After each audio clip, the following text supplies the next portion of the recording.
C'est la traditionnelle séance de questions-réponses à laquelle s'adonne chaque année le président russe à la télévision. Un exercice médiatique dans un contexte de mécontentement grandissant. Fait rare, Vladimir Poutine a reconnu que la vie de ses concitoyens s'était dégradée, ce qui explique sans doute sa baisse de popularité. Il a promis d'y remédier. Le revenu réel des citoyens est en baisse depuis plusieurs années. La plus forte baisse a eu lieu en 2016. Maintenant, les revenus commencent à se redresser progressivement. Pour le président russe, le sort des soldats ukrainiens emprisonnés est lié à celui des Russes détenus en Ukraine. Des questions comme celle-ci ne devraient pas être résolues de façon isolée.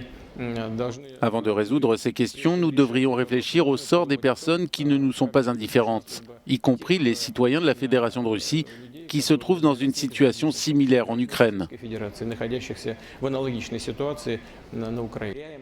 Sur le plan international, Vladimir Poutine a répété être prêt au dialogue avec les États-Unis, tout en qualifiant les sanctions occidentales de grande erreur. Le dialogue est toujours bon, il y a toujours une demande. Bien sûr, si la partie américaine s'y intéresse, nous sommes prêts pour un dialogue, dans la mesure où nos partenaires américains s'y prêtent.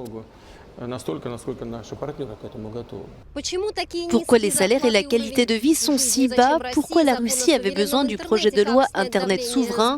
Comment relâcher la pression sur les entreprises? Ou encore, Vladimir Poutine est-il un extraterrestre? Cette année, la ligne directe avec le président a duré plus de 4 heures et il a été essentiellement question de problèmes internes. Pour Poutine lui-même, l'un des points clés est l'accroissement de la productivité.